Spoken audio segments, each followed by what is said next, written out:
बदलत्या ठाण्यातील नागरिक व तरुण पिढीची स्पंदने लक्षात घेऊन क्रेडाई एमसीएचआय आणि आशर ग्रुप व जनसेवा प्रतिष्ठानच्या सहकार्याने ठाण्यात यंदाही रासरंग उत्सव आयोजित केला आहे। या उत्सवाच्या तिसऱ्या दिवशी देखील नागरिकांनी अफाट गर्दी केली होती। रासरंग 2024च्या कार्यक्रमाला नागरिकांचा या ठिकाणी उत्स्फूर्त असा प्रतिसाद मिळत आहे। क्रेडाई एमसीएचआयने 2017 मध्ये सुरू केलेला हा कार्यक्रम यंदा नवी उंची गाठत आहे। ठाण्यातील हरिओम नगर येथील जकात नाक्यावरील भव्य मैदानावरती 3 ते 12 ऑक्टोबर दरम्यान दररोज सायंकाळी 7 वाजता देवी मातेच्या आरतीने या उत्सवाला सुरुवात होते। तर रासरंग कार्यक्रमात बॉलिवूडमधील ढोल किंग हनीफ असलम, उमेश बारोट यांच्या उपस्थितीमध्ये प्रसिद्ध गायिका द्रविता चोक्सी ओबेरॉय, फिरोज लडका, हेली मुजुमदार, रुपाली कश्यप यांच्या सुरामध्ये भाविकांनी दांडियाचा आनंद लुटला। या ठिकाणी ज्येष्ठ व तरुण पिढी नेत्रदीपक रोषणाई व सुरेल संगीताच्या ठेक्यामध्ये ताल धरत असल्याचं पाहायला मिळालं। यावेळी हिंदी सृष्टीतील कलाकार, क्रेडाई एमसीएचआयचे ठाणे अध्यक्ष जितेंद्र मेहता, क्रेडाई एमसीएचआयचे ठाणे सर्व पदाधिकारी, ठाणेकर, मुंबईकर, नागरिक, गरबा रसिक मोठ्या संख्येने येथे उपस्थित होते।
महाराष्ट्रातील भगिनींना आधार देणारी राज्य शासनाची मुख्यमंत्री माझी लाडकी बहीण योजना।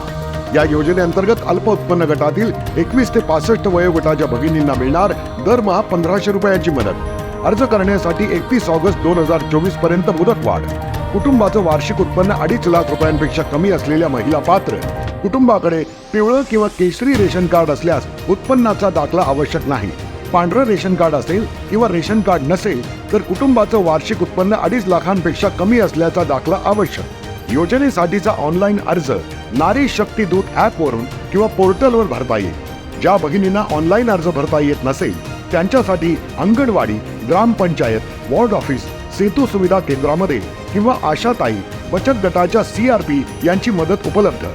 आता आपल्याला अभिमानाने म्हणता येईल, सुखी आणि सुरक्षित आहे माझी लाडकी बहीण।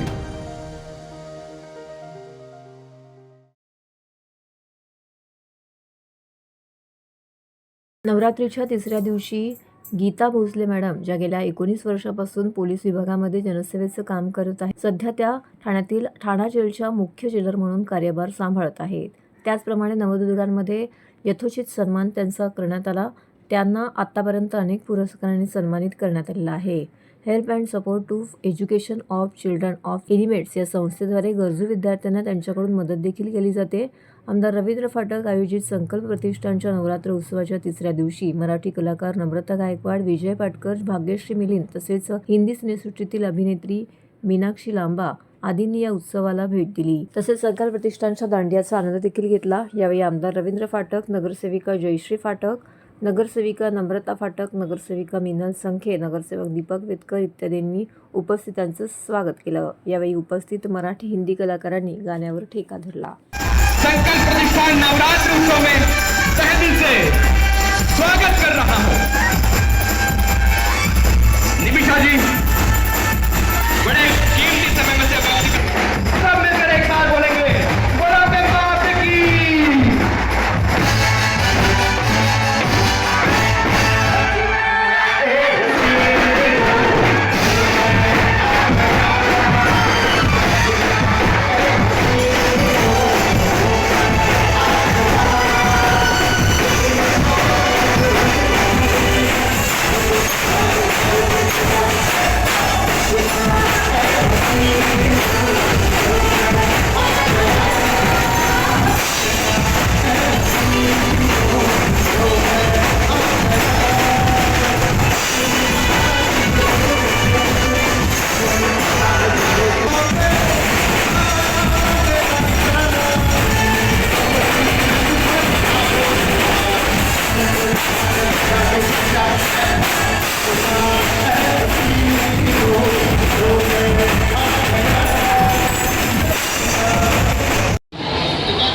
हा एकेकाला बेस्ट फिल्डर कॅटेगरीमध्ये टीम विनर आहे।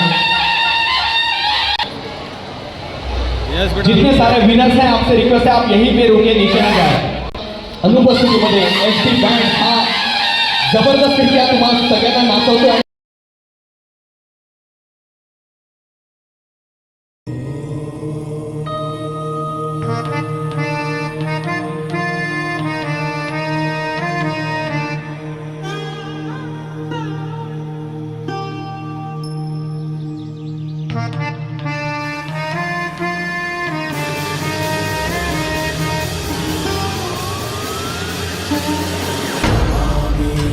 दुर्गां तां दुर्गमाम समस्त पाप निवारणिश्च भजामि भवभीत भवतारिणिश्च तां चिन्मयातीतां शून्य साक्षिणीम्।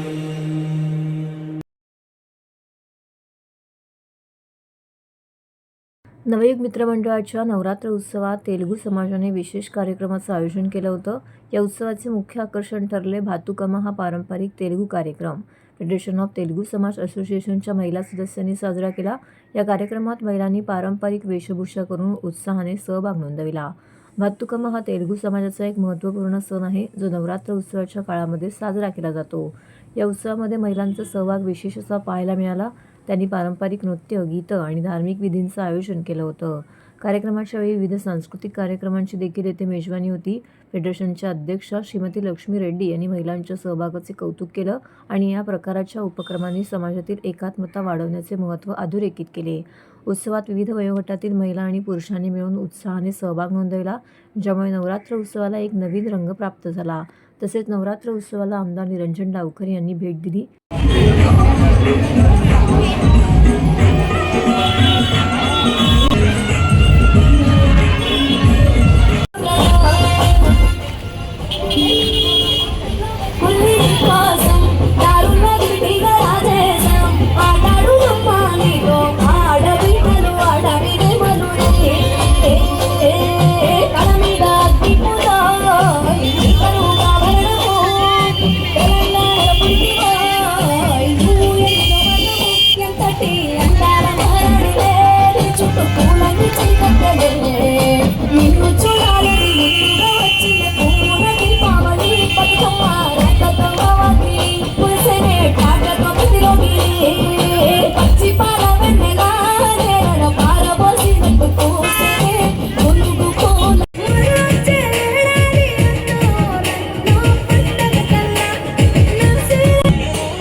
आणि विभागाचा आनंद आणि उत्साह खूप वाढलेला आहे।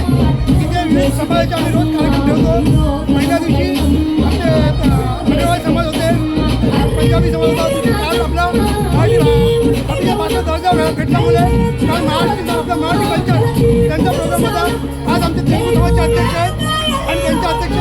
सोबत हा तेलुगू समाज पूर्ण ठाण्यातला त्यांची संस्कृती आणि त्यांची भाषा वाटणी करतात.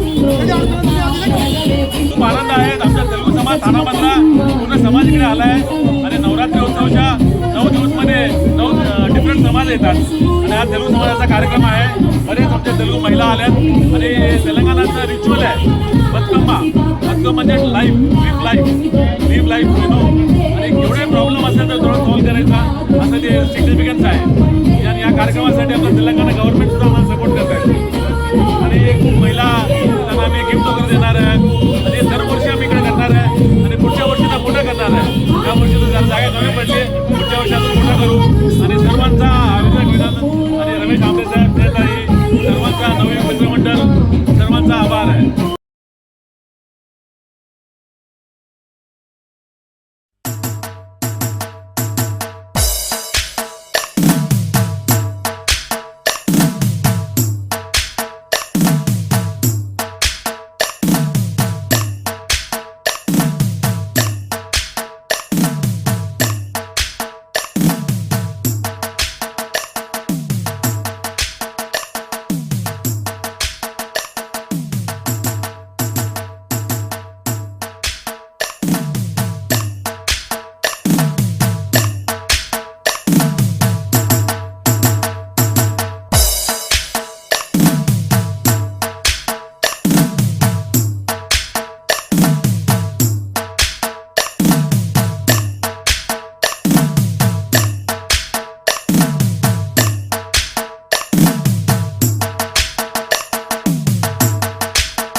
मराठा समाज बांधवाबाबत सर्वच राजकीय पक्षांची उदासीनता पाहता आगामी काळात मराठी एकजुटीची ताकद दाखवून देण्यासाठी येत्या विधानसभा निवडणुकीच्या पार्श्वभूमीवरती मराठा क्रांती मोर्चाने मराठी पॅटर्न राबवण्याचा एल्गार केला आहे. या अनुषंगाने आगामी 1 महिना मराठी जोडो अभियान ठाण्यातील 4ही विधानसभा क्षेत्रामध्ये राबवणार असल्याची माहिती ठाणे मराठा क्रांती मोर्चाचे समन्वयक ॲडव्होकेट संतोष सूर्यराव आणि प्रवीण पिसाळ यांनी आयोजित केलेल्या पत्रकार परिषदेमध्ये दिली. मराठा आरक्षणाचा तिढा अद्याप सुटला नसल्याने मराठा समाज आक्रमक होत आहे. ठाण्यातही सकल मराठा समाजाच्या बैठकीचा रतीब सुरू झाला असून आगामी विधानसभा निवडणुकीच्या पार्श्वभूमीवरती रविवारी मराठा क्रांती मोर्चाने ठाणे शासकीय विश्रामगृहात पत्रकार परिषद घेऊन आपली भूमिका स्पष्ट केली. या पत्रकार परिषदेला प्रवीण पिसाळ, प्रवीण कदम, दत्ता चव्हाण, दिनेश पवार, रमेश चौधरी, संतोष पालांडे इत्यादींसह मराठा क्रांती मोर्चाचे पदाधिकारी उपस्थित होते. अरे येत्या विधानसभेत कुठला बटन चालणार? येत्या विधानसभेत कुठला बटन चालणार? एक मराठा, लाख मराठा, एक मराठा, लाख मराठा. तुमचं आमचं नातं काय? जय जिजाऊ, जय शिवराय. मी संतोष सूर्यराव, मराठा क्रांती मोर्चा ठाणे. आजच्या बैठकीमध्ये प्रामुख्याने हे ठरलं आहे की येत्या निवडणुकीमध्ये मराठा समाजाच्या मागण्यांना बच्चे देणाऱ्या प्रत्येक राजकीय पक्षाला मराठ्यांची ताकद आम्ही ह्या येत्या निवडणुकीमध्ये दाखवून देणार आहोत. कारण प्रत्येक विधानसभा क्षेत्रामध्ये मराठ्यांची संख्या बहुल असून सुद्धा कुठल्याही राजकीय पक्षाने ठाण्यातली स्पेसिफिकली मराठ्यांच्या प्रश्नांना आजपर्यंत सोडवलेले नाही आहेत. आता सुरुवात येणाऱ्या महिन्यामध्ये आम्ही आमच्या ठाणे जिल्ह्यातल्या प्रत्येक मराठ्यापर्यंत आम्ही पोहोचणार आहोत आणि त्यांना मराठा समाजाची जी ताकद आहे ती त्यांना समजून सांगून या येत्या निवडणुकीमध्ये मराठा समाज मराठा पॅटर्न ठाण्यामध्ये कसा राबवेल याच्यासाठी आम्ही पूर्ण प्रयत्न करणार आहोत. की आमच्या ऑलरेडी 2016 तर आत्तापर्यंत आमच्या त्या मराठा समाजाच्या विविध आंदोलनाच्या माध्यमातून अनेक लोक आमच्याकडे जोडली गेलेली आहेत. त्यामुळे आम्ही ह्यावेळी कॉर्नर मीटिंगवरती जास्त फोकस करणार आहोत. त्याच्यामध्ये 1-to-1 मीटिंग्स असतील. कारण प्रत्येक ठाण्याच्या प्रत्येक विभागामध्ये जे आमचे मराठे आहेत त्यांच्याशी आम्ही पर्सनली भेटून त्यांना ही गोष्टी समजून सांगणार आहेत आणि ते प्रतिनिधी मग त्यांच्या भागात जाऊन हे पूर्ण जे आहे गोष्ट ते समजून सांगतील. आम्हाला कायद्याने टिकणारं आरक्षण हवं आहे. आम्हाला फसवं आरक्षण नको आहे. जे आत्तापर्यंत जे आम्हाला देण्यात आलं आहे. आमची मराठा समाज हा मागास आहे हे गायकवाड आयोग असेल, शिंदे आयोग असेल याच्यामध्ये सिद्ध झालेलं आहे.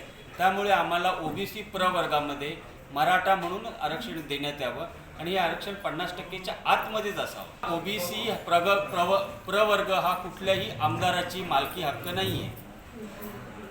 हे संविधानिक आहे. आमची मागणी ही संविधानिक आहे. आम्ही कुठल्याही प्रकारची राजकीय मागणी करत नाही आहे, कारण मराठा क्रांती मोर्चा हा निपक्ष आहे. इथे जे लोक काम करतात ते आपल्या राजकारणाचे जोडे बाहेर काढून येतात. सर्व राजकीय पक्षांना मराठा समाजाची ताकद दिसेल. आतापर्यंत मराठ्यांनी सगळ्या राजकीय पक्षांसाठी काम केलं, पण आता मराठा हा स्वतःसाठी काम करेल आणि कुठलाही पॅटर्न चालणार नाही. फक्त आता ठाणे महानगरपालिकेच्या 4 विधानसभा क्षेत्रामध्ये मराठा पॅटर्न चालेल. मराठ्यांची आतापर्यंत आम्ही आता जी आकडेवारी बाहेर काढलेली आहे त्याच्यामध्ये साधारण 4.5 ते 5 लाख 4 विधानसभा क्षेत्रामध्ये मतदार आहेत आणि आम्ही त्यांच्यापर्यंत पोहोचणार आहोत आणि आम्ही आमच्या मागण्यांची एक लिस्ट बनवलेली आहे. त्या मागण्यांच्या बाबतीत सगळ्यांची जनजागृती करून येत्या विधानसभा निवडणुकीमध्ये मराठा पॅटर्न राबवणार. जय शिवराय. माझं नाव दुष्यंत पाटील. मी एक मराठा सदस्य या ठाणे जिल्हा मराठा समितीचा सकल मराठा समाजाचा एक साधारण सदस्य. आज आम्ही जी बैठक घेतली ती ह्या अनुसरून की आज जे काही चाललंय मराठा आरक्षणासाठी एवढे काही जे आम्ही लढे केले, ज्या काही केसेस झाल्या, पण त्याचा रिझल्ट कुठेच नाही. आज हे आम्हाला जे काही आरक्षण मिळालं ते फसवं आरक्षण मिळालं, ते कुठेच टिकत नाहीये. मग याच्यावर पर्याय काय आणि हे मुद्दे मांडणार कोण? हे मुद्दे मांडणार एक लोकप्रतिनिधी. शेवटी लोकशाही ही आहेच आणि त्याच्यामध्ये सर्वात महत्वाचं म्हणजे वोटिंग. आणि हे जे वोटिंग आहे हे ह्याद्वारे आम्ही मराठ्यांची एक ताकद दाखवतो की आम्ही खरंच अस्तित्वात आहोत आणि आमचा विचार का केला जात नाही. तर येणाऱ्या निवडणुका आहेत तेव्हा तरी सरकारला जाग येते काही आम्ही नक्कीच बघू. आणि एक स्टॅट्स आम्ही चेक केले तर साधारणतः 40 to 45% मराठा हा वोटर आहे आणि त्याचा विचार नक्कीच झाला पाहिजे आणि त्या सर्व राजकीय पक्षांनी याचा नक्कीच विचार करावा. नाहीतर मराठा समाज हा त्याची ताकद दाखवणारच आहे, कारण आजपर्यंत त्यांनी जो अन्याय सहन केला आता याला कुठेतरी वाचा फुटलीच पाहिजे आणि त्याचं उत्तर आम्ही आमच्या वोटिंग मधून देऊ आणि त्याचा नक्कीच सरकार यावेळी विचार करेल अशी अपेक्षा करू.